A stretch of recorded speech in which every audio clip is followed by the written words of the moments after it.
Halo Tribuners, Anda sedang menyaksikan live update Top 10 bersama saya Agung Laksono. Selama beberapa menit ke depan, kami akan menyajikan 10 informasi menarik yang tengah menjadi sorotan. Kita jelang live update Top 10 selengkapnya. Kita awali berita pertama Tribuners, rekonstruksi kasus tabrak lari yang menewaskan sejoli di Nagrek, Jawa Barat digelar pada Senin 3 Januari 2022. Lokasinya berada di dua tempat, yakni di Nagrek, tempat korban ditabrak, dan di Jembatan Serayu, Banyumas, Jawa Tengah, tempat pembuangan mayat korban. Tiga oknum anggota TNI yang menjadi tersangka diminta untuk memperagakan adegan penabrakan dan pembuangan di tempat kejadian perkara. Dengan mengenakan baju tahanan berwarna kuning, tiga tersangka digiring oleh petugas menuju lokasi penabrakan. Tampak ketiganya hanya bisa tertunduk saat disoraki oleh warga setempat yang turut menyaksikan. Adapun ketiga tersangka adalah Kolonel Infanteri Priyanto, Kopda Andreas Dwi Atmoko, dan juga Koptu Asoleh. Mereka menjalani adegan rekonstruksi di Jalan Raya Bandung Garut, tepatnya di Desa Ciaro, Kecamatan Nagrek, Kabupaten Bandung pada Senin 3 Januari 2022. Rekonstruksi tersebut dipimpin oleh penyidik TNI Angkatan Darat, penyidik Mabes TNI, dan juga auditor militer Mabes TNI. Dalam rekonstruksi itu, adegan pertama yang diperagakan adalah kala Salsabila berada di kolong mobil hitam milik tersangka. Sementara korban Handi berada di samping mobil. Dalam adegan ditunjukkan saat tersangka turun dari mobil. Kemudian tersangka dan satu saksi mengevakuasi korban ke pinggir jalan. Dilanjutkan adegan ketiga, kala korban Salsabila ditarik dari kolong mobil dan dibawa ke pinggir jalan. Kemudian disimpan di dekat korban Handi. Lalu tersangka 1 dan 2 membawa korban Salsabila ke mobil dan dimasukkan ke bagian jok tengah atau pintu kedua. Sementara korban Handi diangkat dan dibawa tersangka bersama saksi ke bagasi mobil. Adegan terakhir yakni kala para tersangka pergi dan membawa kabur kedua korban. Diketahui adegan rekonstruksi tersebut berlangsung cukup singkat, yakni sekitar 10 menit saja.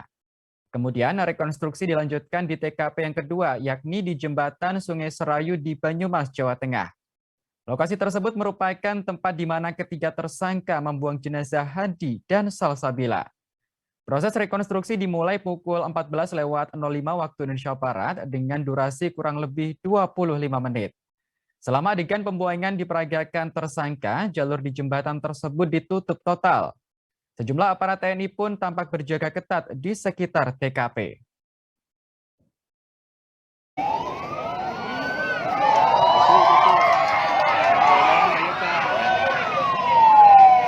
Tersangka dihadirkan.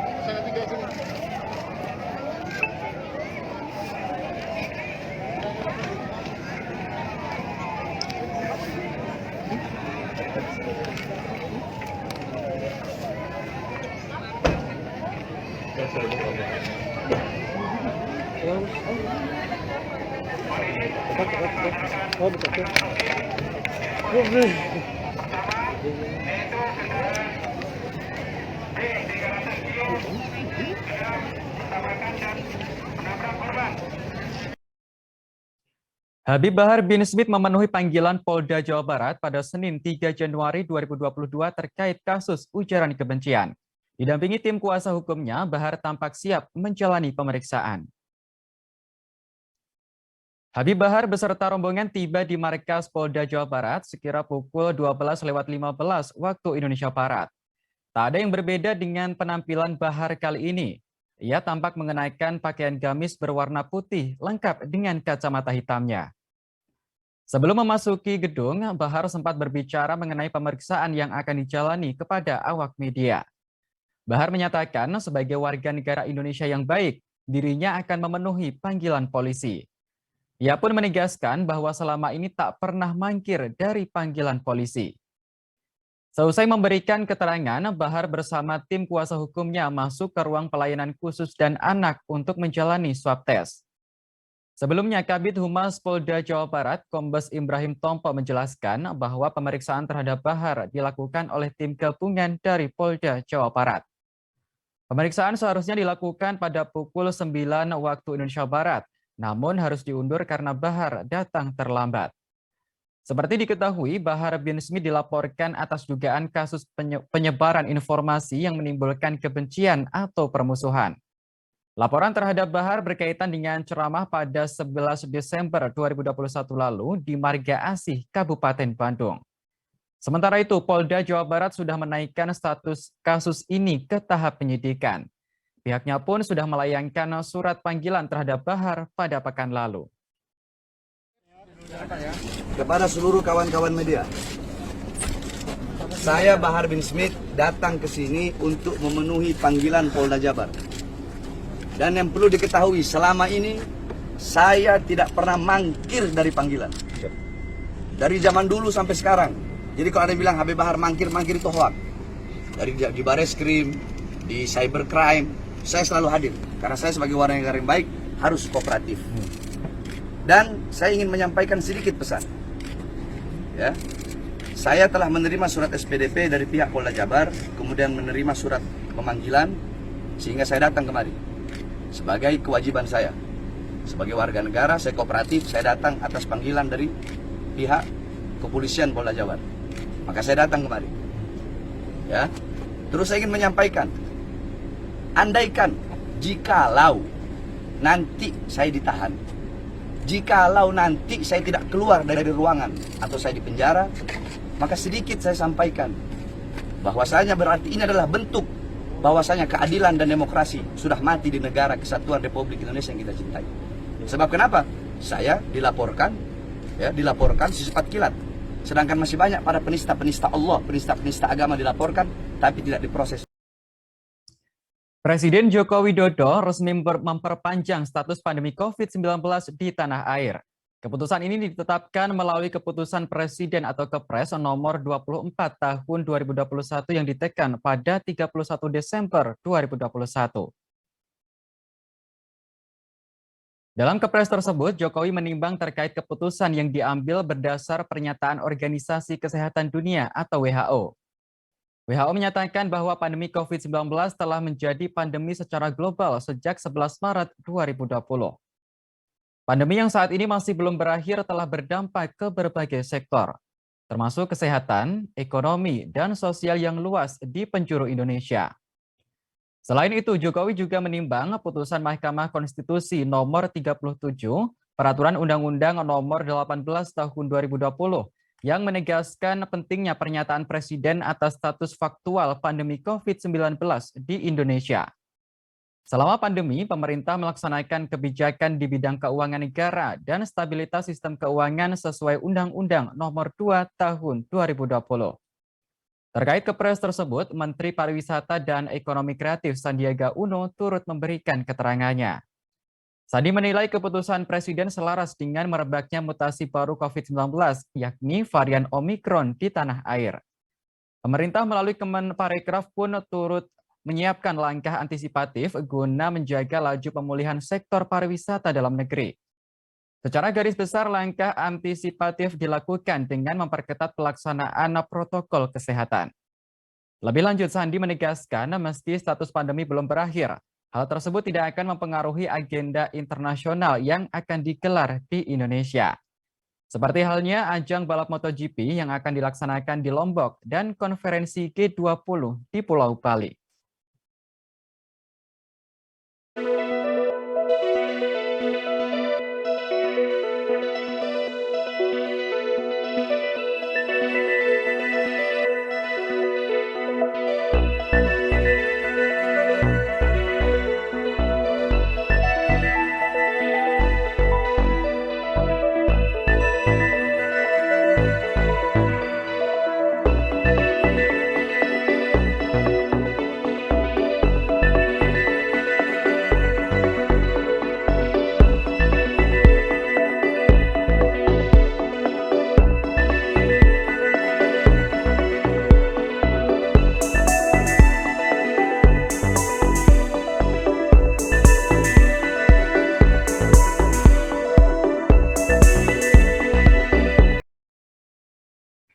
Viral di media sosial, video yang memperlihatkan sebuah pondok pesantren dirusak oleh ratusan orang.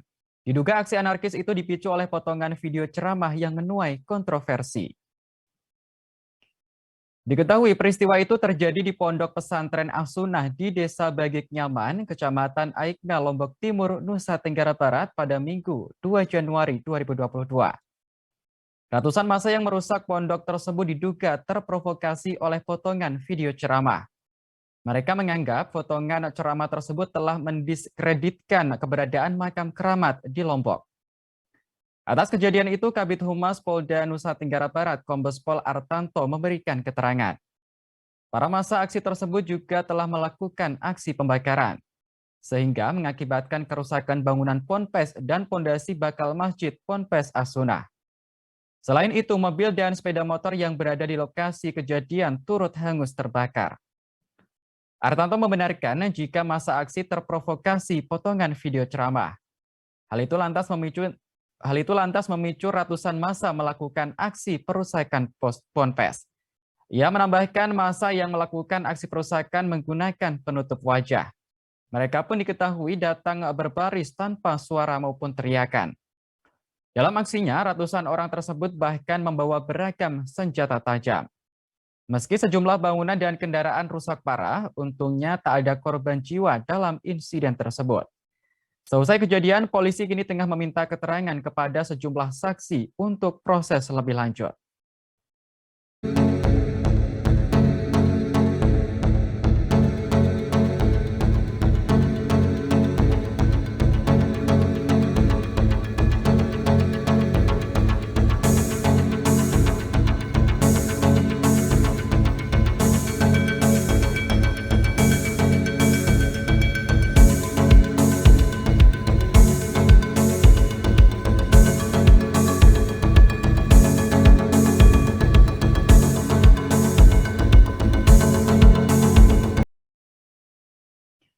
Polisi telah berhasil menangkap seorang pemuda yang tega menghabisi imam masjid di Kabupaten Luwu, Sulawesi Selatan. Belakangan video aksi pembunuhan yang terjadi di dalam masjid sempat viral di media sosial. Ini terungkap motif di balik pembunuhan itu adalah pelaku tak terima ditegur oleh korban. Kapolres Luwu AKBP Fajar Dani Susanto mengungkap kronologi dan motif kasus pembunuhan itu pada Jumat 31 Desember 2021. Fajar mengatakan pelaku berinisial AP, 22 tahun. Sementara korban bernama Yusuf Katubi merupakan imam Masjid Al-Ikhwan, Kelurahan Senga, Kecamatan Belopa, Kabupaten Luwu. Ia menjelaskan sekitar pukul 4:45 waktu Indonesia Tengah dini hari, pihaknya menerima laporan dari warga. Laporan itu terkait kasus penganiayaan yang mengakibatkan meninggalnya imam Masjid Al-Ikhwan. Pihaknya kemudian melakukan olah TKP dan melakukan penyitaan alat bukti berupa rekaman CCTV. Diketahui saat itu AP sedang dalam perjalanan pulang dari rumah saudaranya menggunakan sepeda motor. AP hampir saja menabrak korban yang saat itu tengah menyeberang jalan menuju masjid untuk menunaikan sholat subuh. Lantaran hampir celaka, korban pun menegur pelaku. Namun bukannya minta maaf, pelaku malah tak terima dengan teguran tersebut.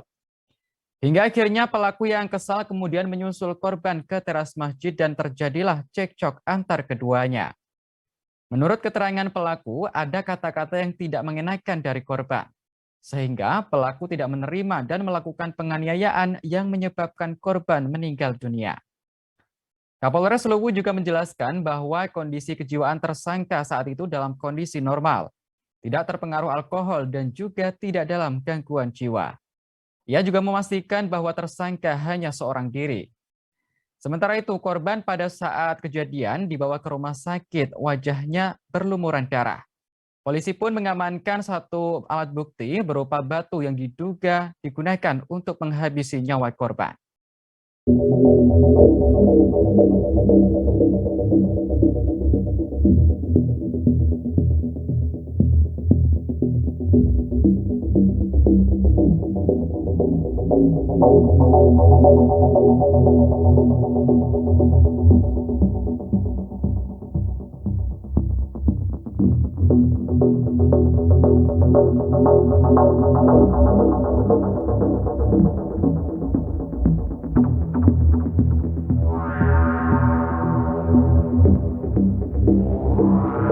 Kasus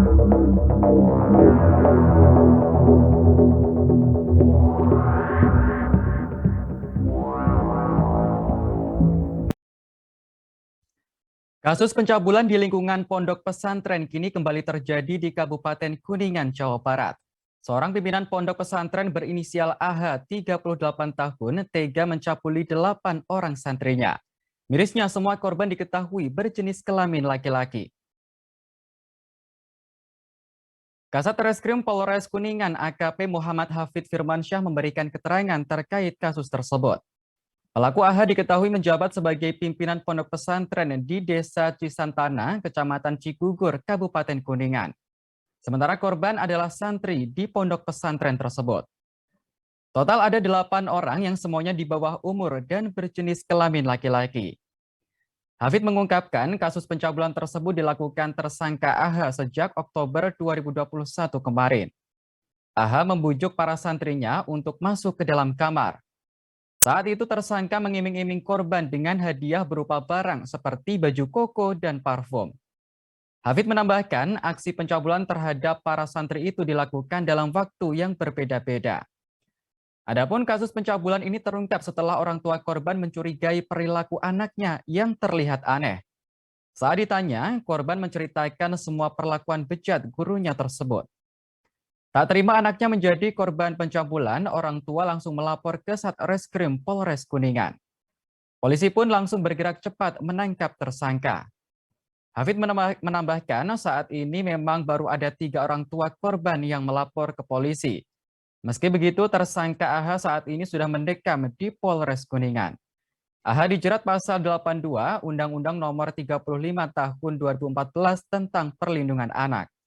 Ancaman pidananya maksimal 15 tahun penjara dan denda paling banyak 15 miliar rupiah.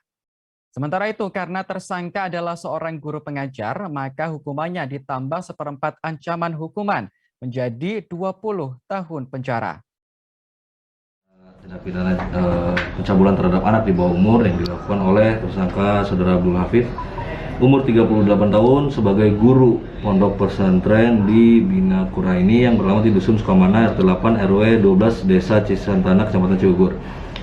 Jadi awal mula adalah laporan dari salah satu orang tua korban. Ya, korban ini rata-rata adalah sebagai santri di pesantren itu. Ada sebenarnya korban total ada 8 orang yang semuanya adalah di bawah umur, yaitu pertama saudara inisial HDN 14 tahun, saudara AW, saudara RAB 13 tahun, saudara HA 13 tahun, saudara FA 15 tahun, saudara LN 15 tahun, saudara MR 13 tahun. Jadi korban ini adalah seorang laki-laki, ya. Jadi kronologi singkatnya adalah sebagai berikut.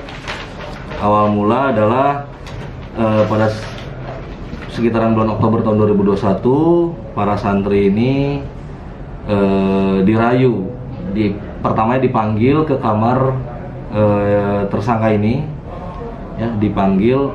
Setelah dipanggil, dia tuh membujuk dengan cara nanti kalau apapun yang dia lakukan akan dikasih barang seperti contohnya baju koko, parfum dan lain sebagainya. Jadi tersangka melakukan bujuk rayu. Setelah bujuk rayu, tersangka ini mencium kening, pipi, dan memeluk serta memainkan alat kelamin korban.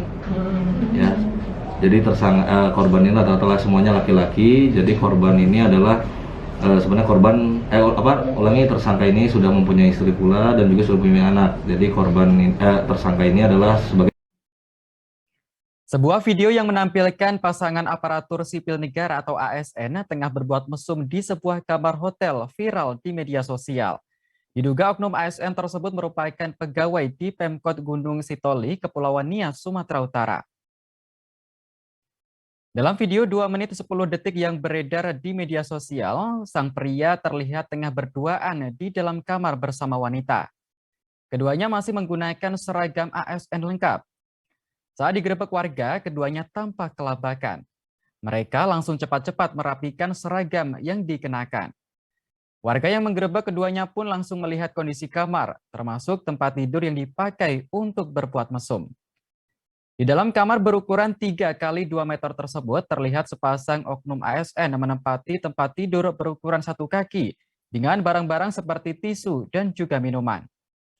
Diduga aksi oknum ASN tersebut sudah dilakukan berkali-kali. Belum jelas di mana hotel lokasi pasangan ASN mesum ini melakukan tindak asusila. Hanya saja dari keterangan perekam video, ASN laki-laki yang ada dalam video tersebut sudah beristri. Saat dikonfirmasi, Kapolres Nias AKBP Wawan Irawan mengakui belum mengetahui adanya kasus tersebut. Ia mengaku akan mengecek adanya video viral itu. Sementara dari informasi yang beredar, dua pasangan oknum ASN ini bekerja di Pemkot Gunung Sitoli. Sementara seorang lagi bertugas di Dinas Kesehatan.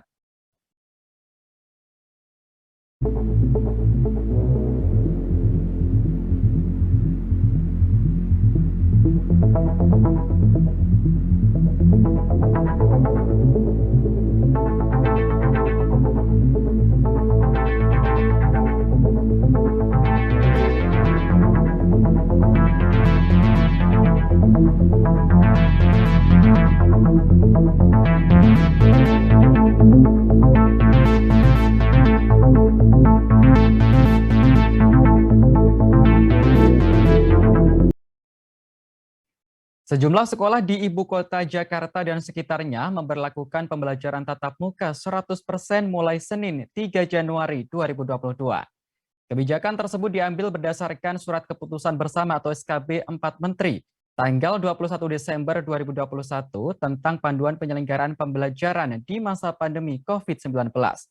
Kebijakan itu pun menuai pro dan kontra lantaran varian Omikron kini tengah merebak di tanah air, khususnya di Jakarta.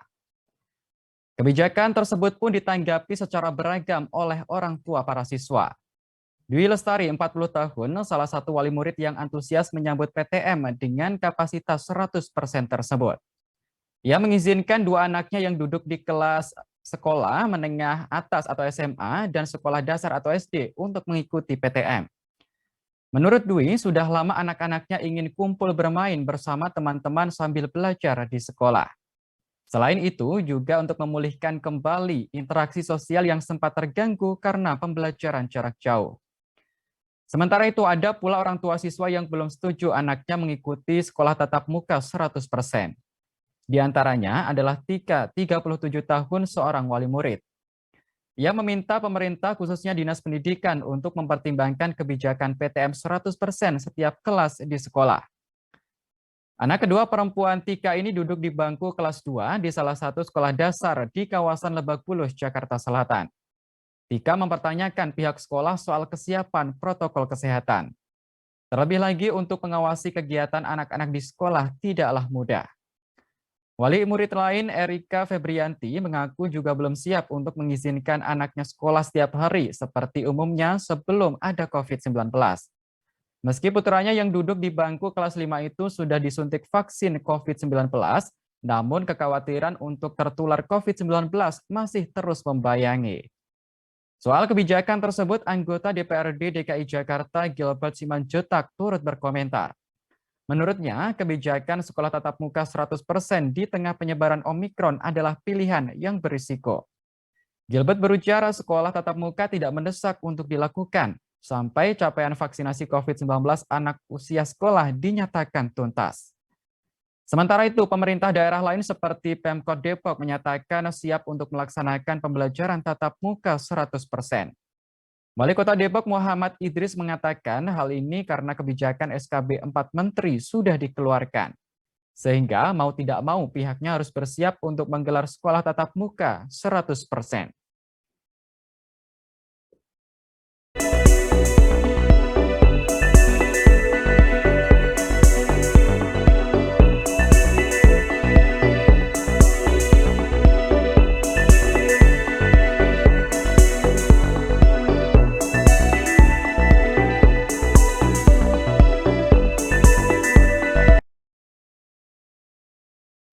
Sudah saya ingatkan kepada Dinas Kesehatan untuk disegerakan penyelesaian 100% vaksinasi anak-anak di bawah 12 tahun. Ya, dan targetnya pertengahan bulan ini ya. Pertengahan bulan ini bisa 100%. 100% itu maksudnya 70% dari jumlah anak-anak usia 12 tahun ke bawah ya, seperti itu. Nantinya akan ada patroli atau mungkin evaluasi nggak Pak? Kenapa? Ada Warning, Ada ada monitoring ya? evaluasi per 2 pekan misalnya, kita lihat nanti kondisinya. Kita akan lihat secara proporsional. Ya, sekolah-sekolah yang memang sudah bagus evaluasinya, mungkin sedikit kita beralih kepada sekolah-sekolah yang relatif perlu monitoring lebih ketat seperti itu. Artinya untuk sekarang ini memang sudah siap untuk 100% ya Pak PTM di Depok? Sudah siap nggak siap harus siap, arahan dari pusat begitu, harus 100%. Ya, karenanya vaksinasi anak-anak yang harus dipercepat ini. Ya, kalau bisa seluruh Jabodetabek begitu. Ya, jadi Januari sudah nggak ada, istilahnya udah nggak ada dispensasi kalau. Jembatan yang menghubungkan antara Batu Jajar dan Cihampelas di Kabupaten Bandung, Jawa Barat tiba-tiba ambruk. Detik-detik ambruknya jembatan tersebut juga terekam kamera warga yang sedang melintas. Teriakan histeris dan kepanikan warga terekam jelas kala sepeda motor yang dikendarainya terjun ke air. Inilah rekaman detik-detik ambruknya jembatan Batu Jajar Cihampelas yang dikenal dengan sebutan Jembalas. Dalam rekaman video, jembatan tersebut tiba-tiba ambruk saat sejumlah pengendara motor tengah melintas. Akibatnya sejumlah kendaraan bermotor terperosok ke dalam sungai dan mengakibatkan kepanikan. Diketahui insiden ambruknya jembatan tersebut terjadi pada Minggu 2 Januari 2022 siang. Kepolisian pun langsung turun tangan untuk mendalami penyebab ambruknya jembalas tersebut. Diketahui jembatan ini baru diresmikan sebulan yang lalu. Pengelola jembatan Jembalas mengatakan bahwa pembangunan jembatan kayu tersebut dilakukan selama 40 hari, yakni sejak 10 November hingga 18 Desember 2021. Anggaran yang dihabiskan pun mencapai 1 miliar rupiah. Kapolsek Batu Jajar AKP Nana Supriyatna mengatakan sebelum ada evaluasi soal kejadian tersebut, pihaknya sudah meminta pengelola untuk tidak membuka dulu Jembalas. Kepolisian juga langsung melakukan pengecekan di lokasi pasca kejadian. Beruntung tak ada korban jiwa akibat kejadian ini. Pemotor yang sempat terperosok juga langsung dilarikan ke klinik untuk mendapatkan perawatan. Untuk sementara, akses warga dari kedua kecamatan terpaksa harus melalui jalur utama yang memutar dengan jarak tempuh yang lebih jauh dan lebih lama.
Viral di media sosial sebuah iring-iringan kendaraan yang mengangkut sejumlah mobil mewah dengan diikat menggunakan pita.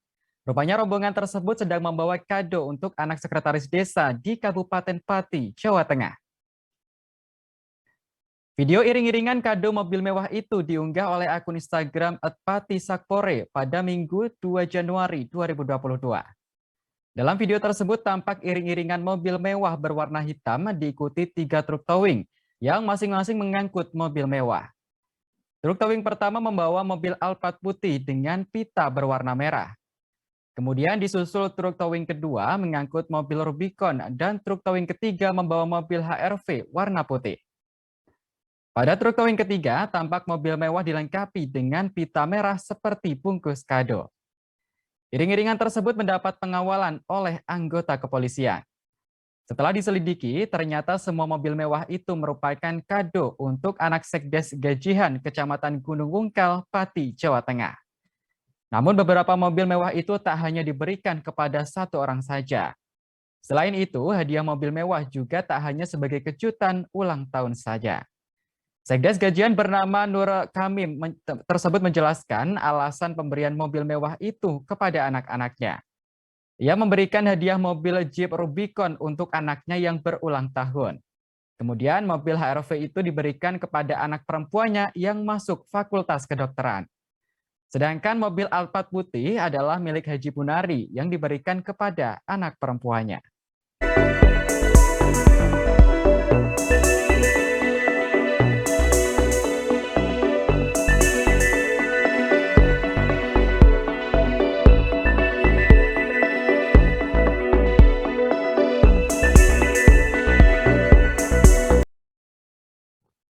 Baik Tribuners, informasi tadi sekaligus menutup jumpa kita dalam live update Top 10 kali ini.